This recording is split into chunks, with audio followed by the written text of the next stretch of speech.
Welcome to the Multipurpose Room, a podcast helping school organizations and school administrations achieve their goals. Each episode discusses real-life topics that PTAs, PTOs, and school staff are dealing with. Our hosts and guests offer practical tips, learnings, and best practices to achieve their desired outcomes. And here are your hosts, Wesley and Deborah Jones.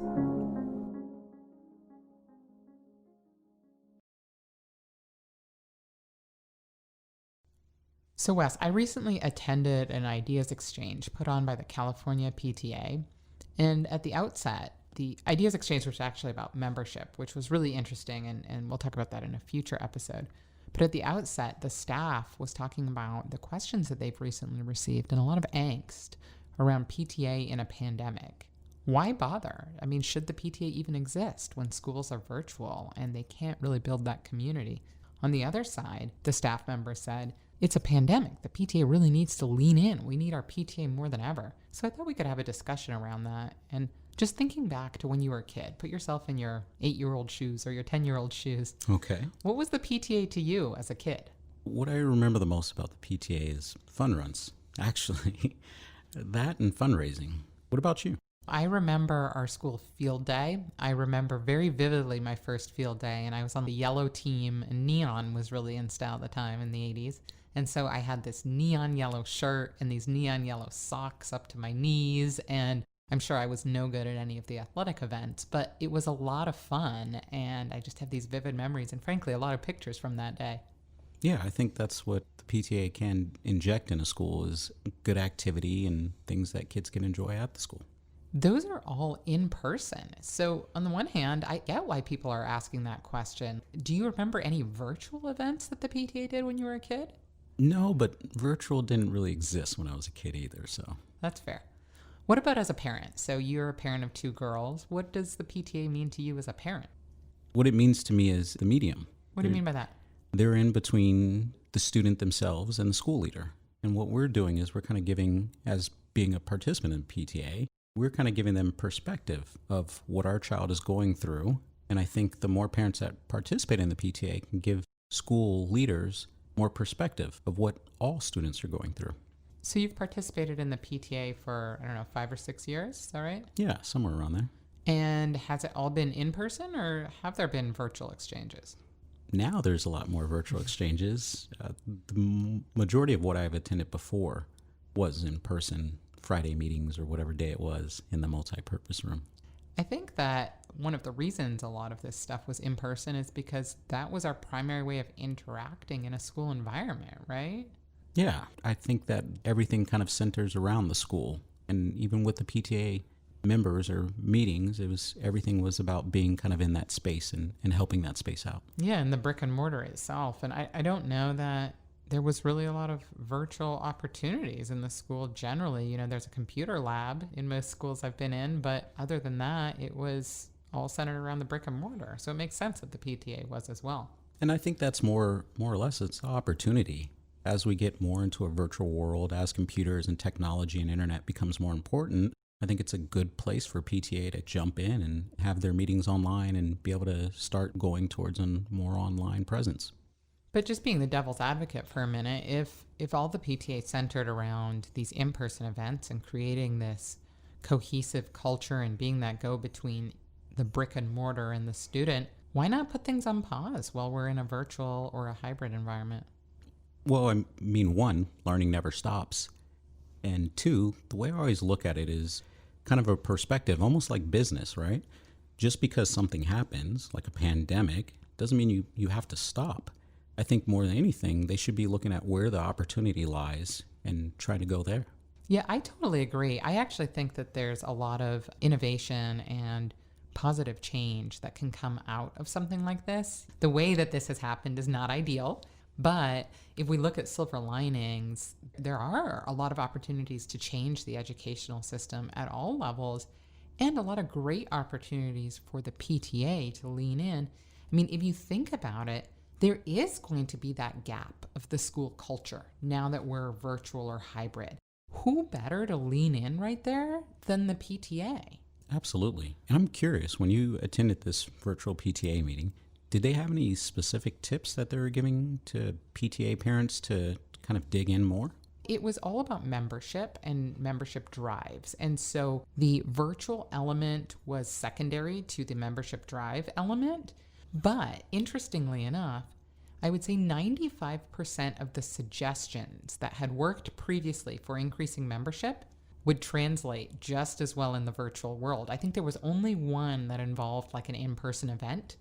Every other suggestion would have translated perfectly virtually, including one of my favorites, which this is kind of an aside, but I'll mention it here. It was a contest where a prize was given to the family who recruited the PTA member from the furthest away.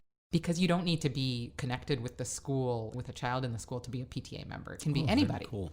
And so they gave a prize for the person who recruited the new member that was furthest away from the location of the school. Of course, they did that virtually. I'm doing air quotes here because they either had to call that person or email that person or whatever it is. And that person would have participated as a PTA member very virtually because they were not in the same city. And I believe that it was like 3,000 miles away or something that school got the member from. So that is something that translates perfectly in today's world. That's awesome. We should totally steal that idea. It really sounds fun. Yeah, it is a great idea. And I mean, you've talked to a lot of PTA parents. What are some of the other things that you're seeing PTAs do virtually that's helping with that connection and community? Well, one thing that I'm very happy to see, and I've always thought it had a place and it should have been as well, is having their PTA meetings online. Yeah. And I think that's one of the smartest things that they could ever do, is not everybody can attend a PTA meeting in person. I always thought they should live online. And now that they're being forced with COVID, I think we're actually going to see an increase in PTA participation, because even when things go back to whatever normal will be, if you're a parent and you can't make it to a meeting, and now they're already used to having online sessions, now you can just tune in and watch what's going on and participate from anywhere. And I think that's great, and I think it'll help move the ball forward. Well, as you know, I used to travel a lot for my job, and I would have absolutely attended the meetings virtually from wherever I was. They're usually in the evening, so I could totally attend, but there was no medium to do so. You're right. It's perfect, and it's great that this has happened. One of the things that I actually found interesting in this webinar was that many PTA bylaws actually require in-person meetings, which creates a bit of a conundrum right now where you can't have an in-person meeting to change that bylaw. So there's some PTAs struggling with that exact issue. However, once you change that, I think it does offer a lot more flexibility, it does increase membership, and I do think that that's a benefit to the PTA moving forward. Yeah, absolutely. And one of the things that I've also been seeing is that the social media presence has increased dramatically. And you'll see a lot more PTAs participating in Facebook and Instagram and postings, and not only talking about the PTA or their benefits, but really just giving out news for the schools of what's happening, when will schools reopen, what event dates are happening, how graduation's going to unfold. So it's really interesting that they're moving forward in a virtual environment, and they've really done a good job. Some of my favorite events are seeing drive-through socials. Yes. Which is super fun. Like for an ice cream social, somebody's handing out ice cream, for example, or you're scooping your own ice cream, but it's sort of a drive-through situation. Another one that I thought was great was a food truck fundraiser where everybody kept their distance, people wore masks, it was outside for the most part, and people were able to socialize a little bit as well as fundraise for the PTA. They're moving their Spiritware stores online, as we've seen and talked about in another episode. Any other social events that you're seeing move more online? Maybe like auctions? Have you seen a lot about that? I've seen a couple pop up here and there. And again, as we keep going into this COVID world and schools changing and everything is changing, I think we're going to see more and more of those. I think we both agree that it's time to lean in. And if you look at the mission of the PTA generally, I think you mentioned, being that connection with the community, being an advocate for the children. I mean, that's more important than ever. The other area that we haven't really talked about that I find super interesting and that PTA plays a large role in is communication. You've seen your kids' school recently move online, and particularly last spring. I mean, do you see a role for the PTA there in helping the school to communicate? Yeah, absolutely. If I'm not seeing a message that comes through email, sometimes I'll just miss it just because we all have busy lives. But every now and then I'll see something that'll pop up on Instagram as an update. And I said, oh, wow, I'm glad I saw it here because I didn't catch it. And I think there'll be more of those opportunities to catch parents where they are. Instead of thinking that you'll reach them by email, maybe you won't. Maybe you'll reach them with a tweet. So as we keep going through this, I think schools and PTAs are going to get more innovative. So it sounds like we're on the same page of what PTAs are doing and how they're evolving. But if you had to summarize what PTAs should be doing right now, what do you think that you would say? I think they should be continuing meetings. To your point, they can be virtual, and there's a lot of different technologies that they can leverage, which we can come back to. They should be updating their bylaws and policies to make sure that they work in this new world. Great point. They should be communicating with parents, as we've talked about. They should be the cultural champions for the school culture and making sure that that school culture is continuing, well, virtual or hybrid. And they should continue developing their membership and finally continue their activism. Great points. So what do you think in particular they could be doing to update their bylaws to match what's happening right now? So we talked a little bit about how some bylaws don't allow for virtual meetings. So definitely updating them to specifically allow for virtual meetings, because even if the bylaws don't prohibit them, sometimes the bylaws are silent on the meeting format. And I think being clear that attendance virtually does meet your quorum requirements is really important. The second is membership options for supporters from afar. Again, making clear that that is okay to have members from afar or officers who may not be in the physical area. A lot of people, for example, are traveling and doing their schooling from somewhere else right now. So a PTA parent would then not be in the local vicinity, even though their child may be attending the school. So just clarifying bylaws in that manner. Allowing for electronic submission of receipts. That's a big one. A lot was done in person, and physical copies of receipts were required by treasurers. So making sure your bylaws allow for electronic means of reimbursements. And finally, how to manage their mail. Again, another physical thing that may not be able to be managed in the same way right now. And so making sure that their bylaws and policies allow for that type of remote management of mail. Earlier, you mentioned being a culture champion. Can you actually explain that a little bit further? Yeah, it's what we were talking about. As we were kids, what we remember from the PTA is these in-person events. Well, that doesn't have to stop because we're virtual. Making sure that they are continuing to reinforce the culture through the communications to parents. Making sure that they are continuing with events. You can do fun runs virtually. You can do online auctions. You can do ice cream socials, drive-bys, like we said.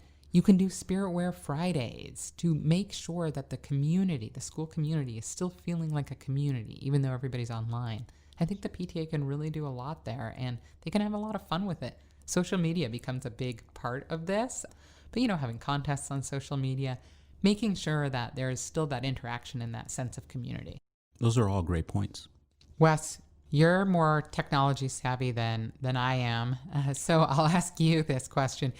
If I'm a PTA member trying to figure out where do I start with online meetings, we have no technology that we've bought as the PTA, where do I go? Yeah, there's a number of free tools that you can use now.